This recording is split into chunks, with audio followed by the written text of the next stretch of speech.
Film की शुरुआत मुख्य किरदार जैक सुली के साथ होती है, जो उनके सरल और शांतिपूर्ण जीवन को बताता है।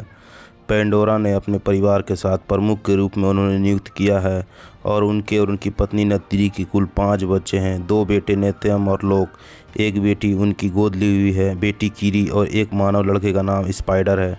और जेक आगे बताता है कि कीरी उनकी प्रिय मित्र ग्रेस की बेटी है, जो नावी लोगों के मनुष्यों के खिलाफ लड़ाई में मदद करते हुए मारी गई। और स्पाइडर यहीं पेंडोरा में रह गया जब सभी मनुष्य अपनी लड़ाई हारने के बाद पृथ्वी पर वापस आ गए। और जेक का कहना है कि बच्चे एक साथ खेलते हैं और एक दूसरे की अच्छी देखभाल करते हैं। और शरीर के आकार में भिन्न होने के बावजूद जेक का कहना है कि सभी बच्चे एक परिवार की तरह एक साथ रहते हैं। हालांकि नतीरी स्पाइडर को पसंद नहीं करती है, क्योंकि वह कर्नल माइस कवार्च के बेटे के रूप में प्रकट होता है। वह दुष्ट आदमी जिसने नावी सेना को लगभग मिटा दिया था। स्पाइडर पेंडोरा पर पीछे छूट गया क्योंकि वह पृथ्वी पर वापस ले जाने के लिए बहुत छोटा था। दूसरी ओर कीरी का स्पाइडर के साथ एक विशेष संबंध है और वास्तव में उसमें पाया जाता है। जैसा कि स्पाइडर ने अपना सारा जीवन नावी लोगों के साथ बिताया है, वह सोचता है कि वह उनमें से एक है। और फिर एक रात जब नतीरी और जेक बातें कर रहे थे, उन्होंने आकाश में कुछ चमकीले अंतरिक्षयान देखे। अचानक अंतरिक्षयान उनके पास आते हैं और कहर बरपाना शुरू कर देते हैं। ओमेटिकिया निवासी आग की लपेटों से जल जाता है, जिसके परिणामस्वरूप व्यापक विनाश और कई जानवरों की मौत हो जाती है। और फिर अंतरिक्षयान से रोबोटिक आर्टिलरी के साथ सैनिकों का एक समूह निकलता है और जो कुछ भी बचा होता है उसे ख़त्म कर देता है। दूर से देख रहे नतीरी और जेक यह जानकर चौंक जाते हैं कि यह एक आरडीए अंतरिक्षयान है जो मनुष्यों को लेकर यहाँ आया है। और फिर मूवी का सीन मानव प्रयोगशाला में शिफ्ट हो जाता है, जहाँ वैज्ञानिकों ने सफलतापूर्वक कर्नल का एक नावी क्लोन बनाया है। उसे उन यादों के आंकड़ों से भर दिया गया है जो उसकी मृत्यु से पहले एकत्र किए गए थे। इस वजह से कर्नल क्लोन को सब कुछ पता है, सिवाय इसके कि उसे किसने और कैसे मार डाला। कर्नल के साथ वैज्ञानिकों ने अन्य सैनिकों के क्लोन भी बनाए हैं जो पेंडोरा पर अपने पिछले हमले के दौरान मौजूद थे। इसलिए कर्नल और उसके आदमी ओमेटिकिया और विशेष रूप से जेक को मारना चाहते हैं। इसी बीच घुसपैठियों को भगाने के प्रयास में जेक एक नावी सेना को आरडीए की ट्रेन की लाइनों की तरफ ले जाता है। वह सफलतापूर्वक इसमें घुसपैठ करता है और गोला बारूद और खाद्य प्रति चोरी करने की कोशिश करता है। इस ऑपरेशन के दौरान उसका एक बेटा लोग उसकी बात नहीं सुनता है और ख़ुद को घायल कर लेता है। जैक उसे डांटता है और अगली बार से उसे अनुशासित रहने के लिए कहता है। दूसरी ओर कर्नल अपने जनरल आर्डमोर से मिलता है, जो उसे नावी सेना के बारे में सूचित करता है और उड़ने वाले स्काउट के बारे में बताता है। वे वर्तमान में उनके हेलीकॉप्टरों पर हमला कर रहे हैं और उन्हें धीमा कर रहे हैं। यह सुनकर कवार्च जंगल पर आक्रमण करने के लिए मास्टर प्लान बनाता है, जहां वे पहले लड़े थे और उनके बारे में जानकारी इकट्ठा करता है। जल्द ही वह अपनी अन्य कंपनियों के साथ जंगल में पहुंच जाता है। बदकिस्मत से जैक के बच्चे भी उसी जंगल में खेल रहे होते हैं। कर्नल अपने पिछले युद्ध के क्षेत्र को चारों ओर देखता है और अपने रोबोटिक सूट को खोजता है, जिसके अवशेष अभी भी उसके अंदर रहते हैं। और फिर उसके बाद यह सब लोग द्वारा देखा जाता है और वह तुरंत एक आवाज़ ट्रांसमीटर से अपने पिता से संपर्क करता है और वह उन्हें सुरक्षित वहां से निकल जाने को कहता है। और जब लोग और उसके बड़े भाई बहन भागने की कोशिश करते हैं तो वे कर्नल द्वारा पकड़ लिए जाते हैं। और फिर कर्नल उनकी उंगलियों को करीब से देखता है और पता चलता है कि वे उनके दुश्मन के बच्चे हैं। फिर उसके बाद नतीरी और जेक वहां पहुंचते हैं और सैनिकों के ऊपर हमला कर देते हैं। वे अपने सही बच्चों को बचाने में कामयाब हो जाते हैं, सिवाय स्पाइडर के, और स्पाइडर कर्नल के कब्जे में आ जाता है। बाद में जब कर्नल ने स्पाइडर से उसका नाम पूछा तो वह पता चलता है कि वह उसका ही बेटा है। इसके बाद जेक वापस अपनी पत्नी के पास ओमेटिकिया जाता है और सुझाव देता है कि वह उस जगह को छोड़कर पूर्वी तट की ओर जाएगा, क्योंकि स्पाइडर उसके कब्जे में है और जो कर्नल और उसके लोगों को अपना स्थान बता देगा। जेक ने नतीरी को यह भी बताया कि जब तक वह जनजाति के साथ नहीं है, मनुष्य उन पर हमला करते रहेंगे, क्योंकि वह एक है जिसने पहली बार में कर्नल कवाच को मार डाला था। नतीरी अपने सुंदर घर को छोड़ना नहीं चाहती, लेकिन वह जानती है कि जेक जो भी कह रहा है वह सच है, इसलिए वह उसके साथ प्रवास करने के लिए जाती है। दूसरी ओर हमें यह दिखाया जाता है कि जनरल आर्डमोर स्पाइडर को एक घुमाने वाली मशीन में रखकर उस पर कुछ क्रूरता दिखाता है और वह कोशिश करते हैं स्पाइडर से महत्वपूर्ण जानकारी निकालने के लिए, लेकिन कोई फ़ायदा नहीं होता। स्पाइडर अपने नावी माता पिता के प्रति बहुत वफादार होता है और वह आश्चर्य रूप से हिलता तक नहीं है। कर्नल अपने बेटे को इस अवस्था में नहीं देख सकता, इसलिए वह तुरंत स्पाइनिंग मशीन को रोक देता है। फिर कर्नल जनरल के पास जाता है और उन्हें बताता है कि वह अपने तरीके से स्पाइडर को संभाल लेगा बाद में वह एक कमरे में स्पाइडर से मिलता है और उसे विश्वास दिलाता है कि वह एक बुरा व्यक्ति नहीं है। वह उसे यह भी बताता है कि वह यहाँ है उसे वापस पृथ्वी पर ले जाने के लिए।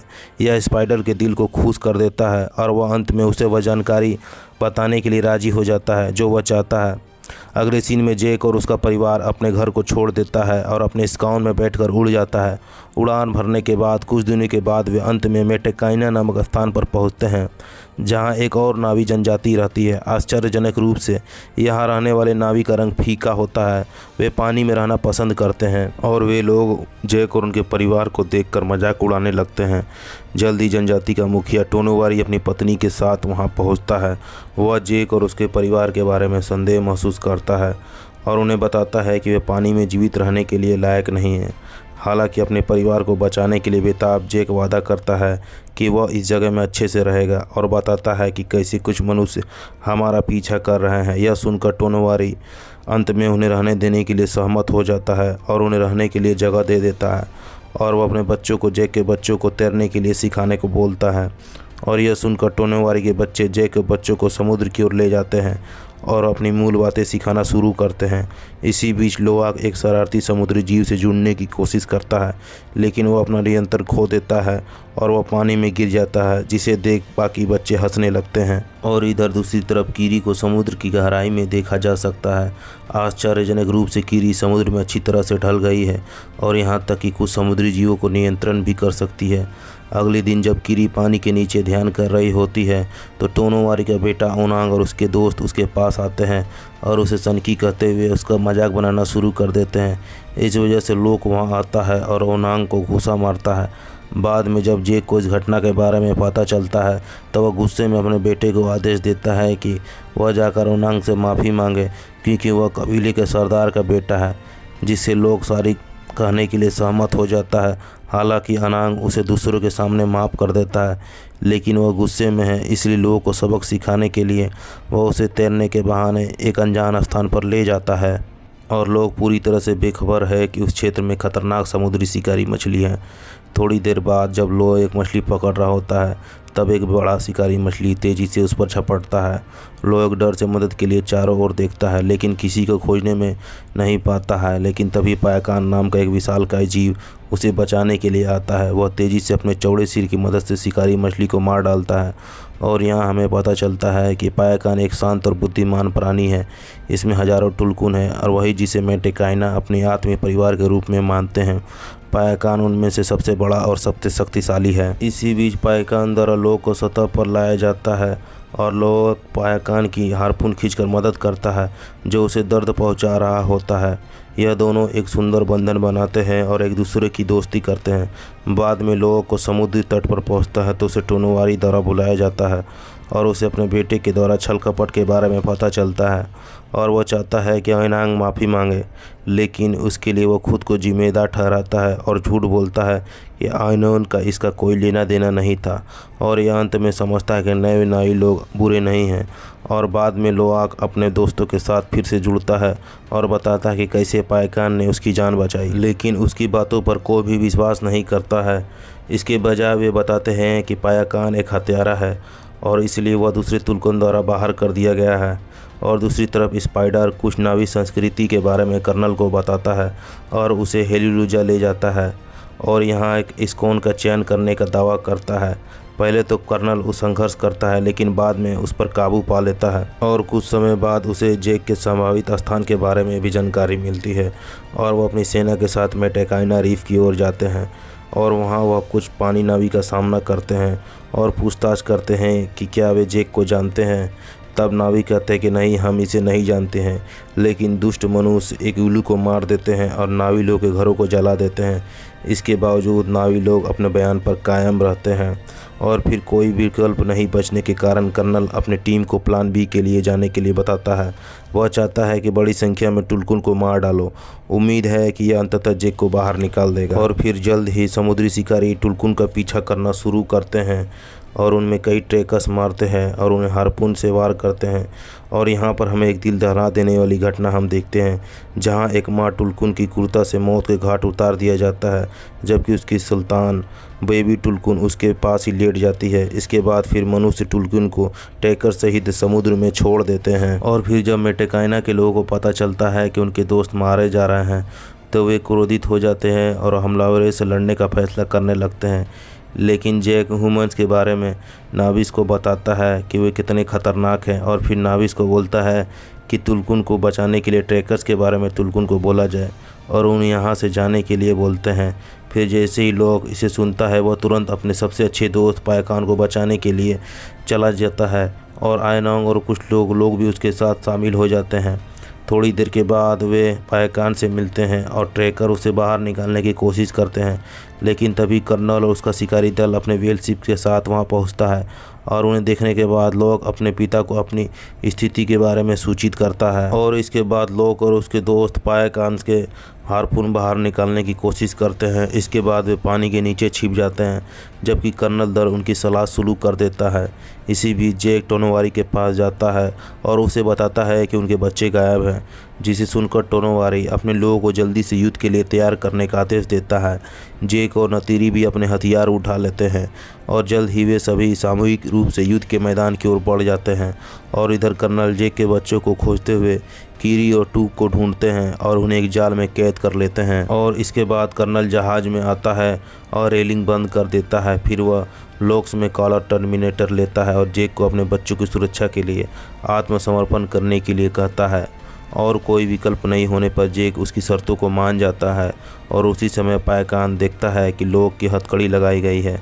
उसे देख पायकान ने उसे बचाने का फैसला करता है और एक जोखिम भरा कदम उठाता है, और वह अचानक से डेक पर कूद जाता है और अपने बड़े पंखों को हिलाना शुरू कर देता है और बहुत सारे सैनिकों को दूर फेंक देता है और जहाज़ को नष्ट कर देता है। इस लड़ाई का लाभ उठाते हुए जैक और मेटेकाइना के लोग भी कर्नल और उसकी सेना के ऊपर हमला शुरू कर देते हैं, और वे लोग अपने बच्चों को बचाना और बदला भी चाहते हैं।